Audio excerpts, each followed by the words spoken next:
Welcome to another episode of A Beer with Atlas. I'm Rich. I'm Brian. And this week we're going to stay Midwest. We're going to try the Fat Tire Belgian White. So Fat Tire is a New Belgium beer. New Belgium has two locations, and the reason why we chose this one was its first brewery was in Fort Collins, Colorado, so just north of Denver. Not too awful far. You can get from downtown Denver to Fort Collins in 20 minutes. Probably 20, 30, yeah. Yeah, not too bad at all. Then from there, there's any number of different breweries around there. We could have done Avery or Odell or Weldworks. There's so many. Oscar Blues is there. Yeah. There are so many good ones. That just by virtue of Colorado. But we thought we're going to stick with we're going to go with something easy to drink. That's it might be another entry beer for people, and we'll get a little more into it as the episodes go on. We wanted you to be able to get this beer. That's the other key. Especially for these first ones, we want this to be available in your marketplace wherever you're listening to this. Distribution is key, so you can get Fat Tire. You can get New Belgium virtually everywhere. Which is why they opened that second brewery down in North Carolina. Yep, in Asheville, North Carolina. Which is kind of the Fort Collins area of the East Coast now. That's a real hot. Yeah, that's a real hot brewery place. So we might have to dip our toes in the Atlantic Ocean and find something from over there. I'd be totally okay with that. So let's get into this one just a little bit. We'll talk about you'll get into the history of where that Belgian style white came from. Let's talk about the brewery just a little bit though. So north of Fort Collins, north of Denver in Fort Collins, Colorado. The brewery's open 11 to 8 daily. They have food trucks virtually every day. Very like most breweries, very dog, kid, family friendly. Lots of outdoor events there virtually all the time, especially on the weekends. Yeah. Tons of outdoor events. The brewery itself on the inside is enormous. It's possibly one of the biggest ones I've ever been to. Yeah, it's huge. I did see they do brewery tours as much as they just do maybe just one where you walk through. They do a 90-minute brewery tour for like the hardcore beer guys. Yes, they do. And you've done this, correct? I have done this. I am one of those hardcore guys. Tell me about that. So it's a little bit more advanced than just the average, because when you go into that tap room, from what I remember, I've been to a few tap rooms in my day, but from what I can remember, this one, you walk in and there's a really long bar that you can order your beer from, and then over on the left side of that tap room, there's kind of like that, the see-through window into the brew house. Yes. So you're kind of getting just a little peek. And a lot of brewery tours are just that little peek. That's all you get. You see that tank, you walk over here, you see the fermenters, you see the, sparging equipment, whatever. They show you the normal stuff. So this one was more into that, more into the science side. So we got to see their little laboratory that they had for cell cultures and things like that, yeast strains and whatnot. Then we got to try some things that were not available yet, that hadn't hit the tap room, which is kind of a fun thing to do. One of the beers I remember from that place, particular that day, was a s'mores porter. It was on nitro, and it literally poured, and when it sat in your glass, it was dark chocolatey color on the bottom with a thick white marshmallow-looking foam on the top. It was exactly like a s'mores, and it tasted like a s'mores. Wow. I still have a picture on my phone of that beer. That's how special it was, and that was like 6 years ago. Wow. And that's that. Like you said, there's lots of places, lots of breweries you can go and just do the little tour or whatever. 90 minutes though, that's in depth. Yes, it's very in depth, and there were people. I think one of the guys that was there that day was probably someone who was trying to start a brewery because he was taking very detailed notes, right? And they were cool about it. That's one of the fun things about breweries, especially craft breweries, is they're very willing to help somebody else out. Yeah. Especially, brewery to brewery or whatever, when they get started, that collaboration between those two, even though they're competing for market share and they're competing for shelf space, there's a collaboration that exists that I've never seen in an industry before. It's super exciting, and I know it drives innovation, which is huge for these things, and that's one of the fun things that you'll find, because if I'm not mistaken, I think these guys do like a yearly collaboration bomber series with some different breweries. I know Firestone Walker was one that they did before, and they have a sour collaboration beer that they do every once in a while. So Sign me up for that. I'll take that. yeah, they're good. So I saw during the summer, and now since summer's winding down, it looked like every weekend they had like a bike in cinema where you could ride your bike from wherever, and that's a big thing in Denver anyway. Ride your bike in, then they were playing a movie, and I think the one last weekend was Black Panther. So sit outside, ride your bike in, get a beer, sit outside, watch a movie, bike back home. That sounds pretty good. That sounds really good. Let's go. Okay. All right. Well, that's all for this edition. No. And then live music. I've been there a few times. Live music all the time. Different genres of music. It's like a little party every time you go out there. They've done a heck of a job. So I would definitely encourage you, if you're in that Denver area, to look it up and stop by. So this one, Fat Tire was like their first one, right? I mean, that was their big one. That was the big hit, yeah. Yes. The amber kind of ale, yeah. Mm-hmm. And now, so this is the Fat Tire Belgian White. So a lot like, and I know you'll get into kind of the beer itself. Mm-hmm. The Belgian White, it tastes a whole lot like Blue Moon, right? So it does. It's one of those gateway beers that, if you're not sure what to try, the Belgian White is exactly what the Blue Moon is. Brewed with coriander and orange peel, so you kind of get that orangey flavor, and not a whole lot of bitterness. There will be zero bitter. It will be familiar flavor. Mm-hmm. And I think this is maybe the second summer that they've made this beer. I don't know that it's a year-round staple yet, but I think this is the second year that they've released a Belgian White. And I feel like it's a little bit better than last year's version for sure. So I really enjoyed it, and Blue Moon was one of my gateway beers after when I first started getting into it, because it is really, it's super mild, and that there's not a whole lot of complexity to it. No, but it actually has some flavor. Yes, you know what I mean. Like yeah. I remember the first time I ever had a Blue Moon, and it was in a pizza bar in Lincoln called Yaya's, and had that beer, and I thought, what is this? This is not Miller Lite. And that's really, it's weird to say, but that's kind of what pushed the boulder down the hill for me. And I've been looking for my favorite beer ever since. Okay, so let's talk about the type of beer then. So Brian, tell me exactly what a Belgian White is. Well, first of all, it's basically technically a wheat beer, and you can split it down the middle between like a Hefeweizen, and a Belgian White is a different variation of a wheat beer. Okay. Hefeweizen is more banana-y. You'll get that. Too banana-y. For me, yes. I agree. Yep. It's also super hazy in as far as the color goes, just because of the malts that they use. A wit is a little bit of a pump of the brakes on that. It doesn't go down that road quite as far. It's got a different, usually unmalted wheat is a part of the science of that beer and how its protein structures happen, but what that does is it makes it hazy in the glass. The style itself, usually low ABV, around 5 or so. IBUs, we kind of talked about last week about IPAs being 50, 60, 70 range. This is like, I think, 12 for this beer that we're talking about today. Right, not bitter at all. No, none at all. Just enough. Basically, you're just getting IBUs from flavor and the hops that were involved. So nothing that someone who doesn't like hops cannot handle this. This style always pretty much synonymous with oranges, coriander, that sort of stuff. The Hefeweizen is usually more lemony or lemon-based, and this one is kind of the opposite. Orangey. So the style comes from England, Belgium, obviously, and it was brewed for, when I could tell, 400 or so years, and then the style dried up and changed to the point where it was not being produced at all. Why do you think that happened?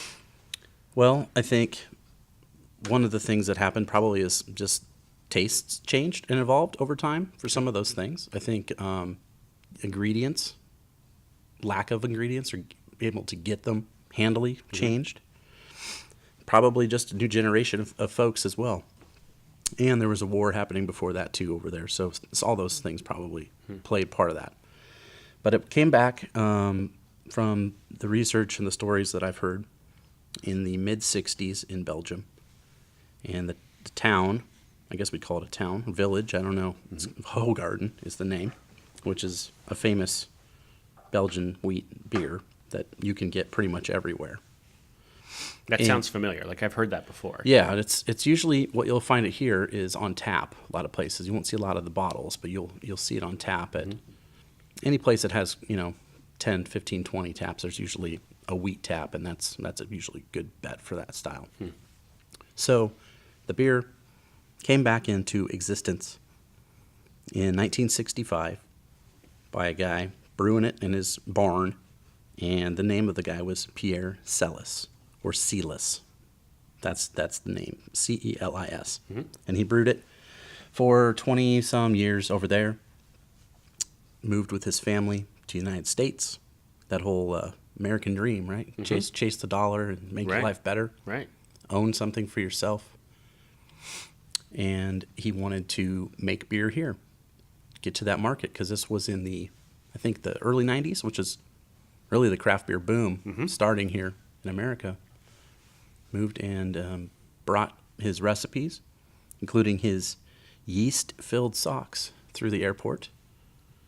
Smuggled in, so he didn't have to report it to customs. Have any questions? He smuggled yeast in his socks. Yeah, I mean, I've heard of other places. A beard I've heard of, yeast samples coming from, and I've definitely drank that beer that was made with the yeast strain from a dude's beard. I've done that. I've heard of that. That's weird. It was, yeah. It's one of those beers that you want to tell somebody that after they've tasted it. Yeah. You don't want to lead with that one, but Right. this was his way to do it. So he brought it in the country, and now his daughter opened a brewery with his name and his recipes. Because he did come here and open one. He was brewing that beer, but it didn't catch on in the mid or early 90s in Texas. Maybe not the place for this style, I don't know. But Probably not. so he gave it a go, didn't work.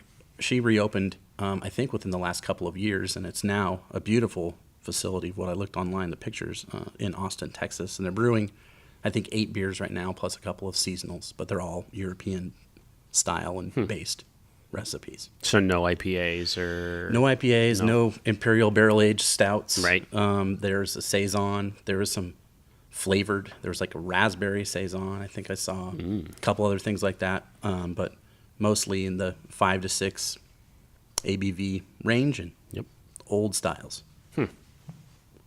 Okay. Interesting. You've smuggled in his socks. Yeah. Are they still using that same strain? Are they still... Because I know, like, yeast lasts for a while, right? It can. I mean, there's some places that say they're using the original strain from 50, 70, 80 years, right? Right. And then there's also some people, like I think Cross-Strain will say you can use it 2 or 3 times and then it's degraded and it's no good, so get rid of it. So I think it's just a matter of old school, new school, maybe. Maybe. Or there really is a science to it. I mean, there's some of these places have like a chemist on staff to check these things. So it just depends, I suppose, on how much you really want to get into it. That's one thing I have noticed that at a few breweries that I've toured and Cross-Strain is one of them, where they have like an area set up in the back, microscopes and and stuff like that, so they can tell if the yeast is still viable. Yeah, I mean that's a thing right now where most good-sized breweries to big breweries that are still craft are hiring like legit chemists out of college to come and work for them. Yeah, you just have to do it at this point, I guess. That's interesting. So. Interesting. So, I assume that, and I don't know. I mean, I could be wrong. I would think that this guy and his daughter are pretty pissed off at Blue Moon, right? Yeah. I mean, because Blue Moon is it whether you like it or not, it's the standard for that kind of Belgian wit beer. It's everywhere. It's kind of the poster child, right, for that style. So, the good thing about Blue Moon is that it is available. And you can have it, and most people have had it. So they have an idea, a benchmark of what it's going to taste like. Yep. So if you come into their place, or their place where you can buy their beer in Texas, and you want to try something, and maybe they don't have a Blue Moon, they can roll you into this as an easy sell, is my guess. Yep. That's an interesting, and that's, I mean, kind of our idea behind doing these in the first place. Like, Blue Moon is a gateway. Yeah. Right? Super easy to drink, available all over the place. It was one of the first ones I started on. It was, it has more flavor, and the flavor profile is way better than like a Bud Light, Miller Lite, Coors Light, whatever. Those are fine if you're outside mowing the yard or whatever. But I mean, if you really want to enjoy something, Blue Moon was one of the first ones, and then it led into other Belgian style for me. Yeah, and there's a whole world there. It's definitely memorable when you taste a beer that has flavor. Yes. And you're like, whoa, this does not taste like A, B, or C, or D, all the same. Yep. And that's sticks in your brain, which is great. Mm-hmm. And it's also a great jumping off place because you can start messing and meddling with this sort of beer and adding different fruit variants and different grain strains and like different yeasts and things. So like you can stay with the same area and then you can diverge probably 6, 7, 10 different ways and you'll still have a good idea of what its base flavor is going to taste like. Yeah. Interesting. So, all right. So Fat Tire, New Belgium Fat Tire, Belgian White. It's, once again, just, I mean, a really good gateway into other beers if you want to try them. Very easy to drink, not bitter at all, lower alcohol volume, right? Yeah. I mean, ABV is 5.2, so that's not bad. It's not awful. So, I mean, it's not going to wreck your day. No, not at all. And I think the other thing maybe we could throw out here, Rich, is a couple other ones that, maybe they don't have this specific one there. Yep. But we talked about earlier today about White Rascal, and that just won the silver medal in the World Beer Cup for this style of beer. White Rascal is an Avery product, which Avery is maybe 30 minutes from New Belgium. Yeah. And they can and bottle this one, I believe, so that's pretty good. They do. Dogfish Head has one. Yep. Like Namaste, I think it is. That one's pretty tasty and available for sure all over the East Coast, and now kind of getting to the Midwest. Here in the Midwest a lot, too. Yeah. Where's Dogfish Head located? I don't know, was it Delaware? Is that what it New is? Hampshire, somewhere. Okay, so an East Coast Yeah. brewery. Interesting. And then just local, Nebraska Brewing Company has Infinite Wit, which is...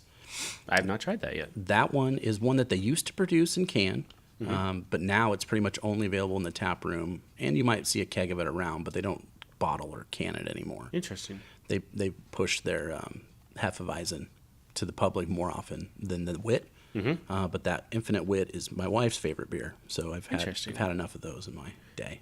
That again, Hefeweizen, and I'm sure at some point we'll do one of those too. But if you want something that tastes like banana bread, yeah, that's the place to go. That Hefeweizen. If you like banana bread, give one of those a shot. So, well, Brian, thank you. I wasn't sure what to think of this at first. Like, we could have just done Blue Moon or whatever, but I really do like their take on the Belgian White. Like, it's pretty good.